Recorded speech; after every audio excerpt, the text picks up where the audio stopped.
Balitang DMW.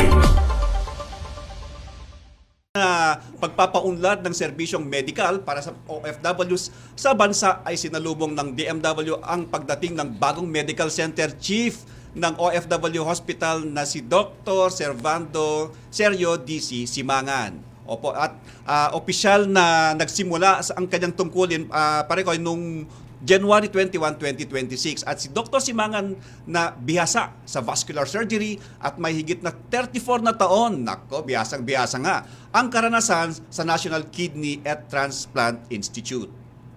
Yan, at sinabi ni Dr. Simangan na inaasahan niyang may mga pagsubok siyang susubungin, ngunit nahanda naman at lalampasan at tinuturing na isang oportunidad para sa pagsilbihan ating mga bagong bayani ng bansa. Maraming salamat po, Director. At sa iba pang mga balita, ipinasara ng Department of Migrant Workers o DMW ang R&T Travel and Tours sa Cavite at dinakipang isang hinihinalang illegal recruiter sa isinagawang entrapment at closure operations sa pangunguna ni Migrant Workers Undersecretary Bernard P. Olalia.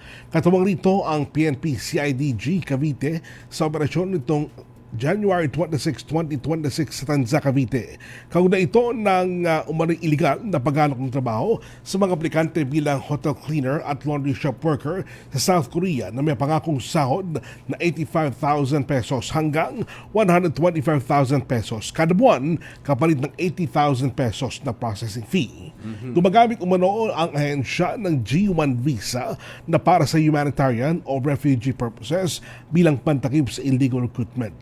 Muling pinalalahanan ng DMW ang publiko na tiyaking lehitimo at otorisado ang recruitment agencies at iwasan ang pagbabayad ng anumang placement o processing fee sa mga hindi rehistradong ahensya. Ayan, at sinalubong ng DMW Officer in Charge at Undersecretary Felicitas Cubay ang 15 Pilipinong seafarers na na-rescue mula sa Singapore flag bulk carrier MV Devon Bay na tumaob noong January 2022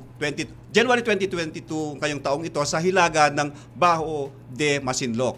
Nasa maayos at stable ng kondisyon ng mga seafarers. Salamat naman, no? Nasa stable na sila. At habang tinatanggap din ng DMW at OWA ang mga labi ng dalawang tripulante na nasawi. Kami po ay nakikirami po sa pamilya. At 4 pang tripulante ang patuloy na nawawala. Pero personal na sinalubong ang mga survivors na sakay ng BRP Teresa Magbanwa sa tulong ng Philippine Coast Guard. At nagpapatuloy ang search and rescue operations para sa mga nawawalang tripulante. Alinsulod sa direktibo ng ating Pangulong Ferdinand R. Marcos Jr.